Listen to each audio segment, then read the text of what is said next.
State పాలిటిక్స్లో తనకంటూ ప్రత్యేక గుర్తింపు పొందిన ఆ మంత్రికి నియోజకవర్గంలోనే ఊహించని సవాళ్లు ఎదురవుతున్నాయా? ప్రత్యర్థి పార్టీల కంటే సొంత వర్గంలోనే నేతలే ఆయనకు తలనొప్పిగా మారిపోయారా? ఒకప్పుడు నీడలా వెన్నంటి ఉన్న నమ్మకస్తులే ఇప్పుడు అమాత్యుడికి వ్యతిరేకంగా తిరుగుబాటు చేస్తున్నారా? సామాజిక సమీకరణాలను అడ్డం పెట్టుకొని ఆ మినిస్టర్కు ముచ్చెమటలు పట్టిస్తున్నారట. టీడీపీకి బలమైన ఓటు బ్యాంకుగా ఉన్న కమ్మ కాపు సామాజిక వర్గాల్లోని ఒక వర్గం ఆయన తీరుపై అసంతృప్తిగా ఉందనే టాక్ ఉమ్మడి గుంటూరు జిల్లాలో కోడై కూస్తోంది.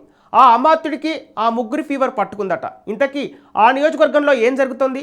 కేవలం ఆ నాయకుల మధ్య ఆధిపత్య పోరాటమా, లేదంటే భవిష్యత్తులో రాజకీయ పోరుకు పునాది పడుతుందా? పరిణామాలు ఇలాగే కొనసాగితే రాబోయే రోజుల్లో మినిస్టర్కు కష్టాలు తప్పవా? ఇంతకీ ఎవరా మినిస్టర్? ఆ నియోజకవర్గంలో ఎలాంటి చర్చ జరుగుతోంది? Watch this. రేపల్లెలో మారుతున్న రాజకీయం. మంత్రి అనగానిపై అనుచరుల తిరుగుబాటు. అనగానికి ముగ్గురు శ్రీనుల ఫీవర్.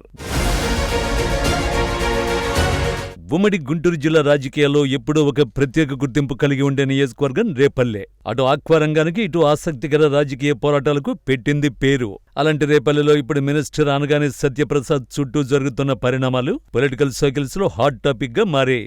వరుసగా 3 సార్లు విజయ్ ఢంకా మోగించి తనకంటూ బలమైన పట్టు సాధించిన మంత్రి అనగాని సత్యప్రసాద్ కు సొంత మనుషుల నుంచి ఊహించని సవాళ్లు ఎదురవుతున్నాయనే చర్చ జోరుగానే సాగుతోంది. ముఖ్యంగా ఆయన గెలుపు కోసం ముందుండి పనిచేసిన ప్రధాన అనుచరుడు గూడపాటి శ్రీనివాసరావు అలియాస్ జిఎస్ ఇప్పుడు అనూహ్యంగా జగన్ గూటికి వెళ్లిపోయారు. సీనియర్ నేత మోపిదేవి శ్రీనివాసరావు కూడా వైసీపీలో చేరారు. వైసీపీ అధినేత జగన్ స్వయంగా కండువా కప్పి పార్టీలోకి ఆహ్వానించారు.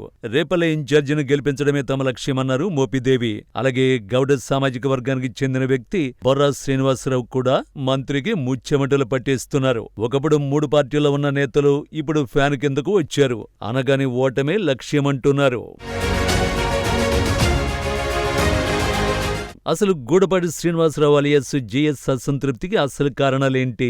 ఎన్నికల సమయంలో సత్యప్రసాద్ విజయానికి రెయిన్బోళ్లు కష్టపడి పనిచేసిన వ్యక్తి ఎందుకు పార్టీ మారారనే ప్రశ్నలు రేపల్లెలో టాక్ ఆఫ్ ది టౌన్ గా మారాయి. తనలాంటి సీనియర్ నాయకులకు తగిన గుర్తింపు, అధికారిక ప్రాధాన్యత దక్కలేదనే తీవ్ర భావనలో జిఎస్ ఉన్నట్లు తెలుస్తోంది.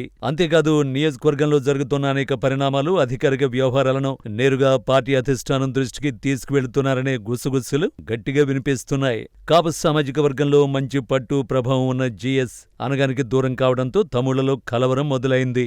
ఇది చాలదన్నట్లుగా మరోవైపు కమ సామాజిక వర్గంలోనూ మంత్రి సత్యప్రసాద్ తీరుపై వ్యతిరేకత పెరుగుతోందన్న ప్రచారం రాజకీయ వర్గాల్లో దుమారం రేపుతోంది.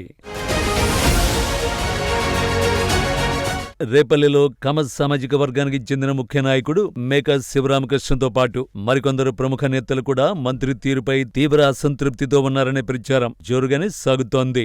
టీడీపీకి సంప్రదాయంగా ఎప్పుడూ వెన్నంటి నిలిచే ఇలాంటి బలమైన వర్గాల్లోనే మంత్రిపై వ్యతిరేకత పెరిగితే అది భవిష్యత్తులో స్థానిక రాజకీయ సమీకరణాలపై తీవ్ర ప్రభావం చూపే ప్రమాదం ఉందనే హెచ్చరికలు వినిపిస్తున్నాయి.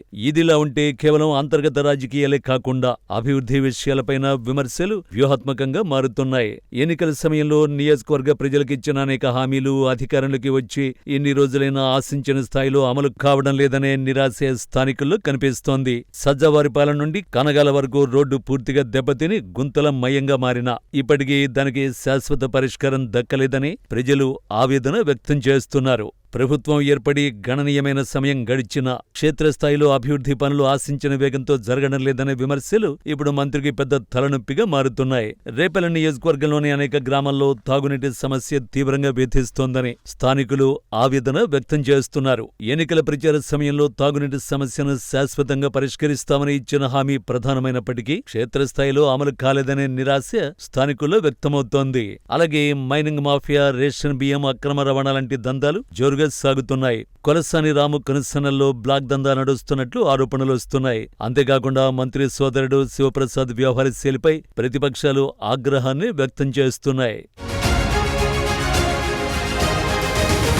ఇది చాలదన్నట్లుగా నియోజకవర్గంలో కొంతకాలంగా పేకాట శిబిరాలు యథేచ్ఛగా సాగాయనే విమర్శలు కూడా గట్టిగానే వినిపించాయి. ఉన్నత స్థాయి నుంచి స్పష్టమైన ఆదేశాలు రావడంతో పోలీసులు కట్టడి చర్యలు ప్రారంభించినట్లు జోరుగా ప్రచారం జరుగుతోంది. మొత్తానికి అభివృద్ధిలో మందగమనం, అక్రమాల ఆరోపణలు, సొంత వర్గంలో అసంతృప్తి ఇవన్నీ కలిసి మంత్రి అనగానే సత్యప్రసాద్కు రాజకీయంగా కంటి మీద కునుకు లేకుండా చేస్తున్నాయి.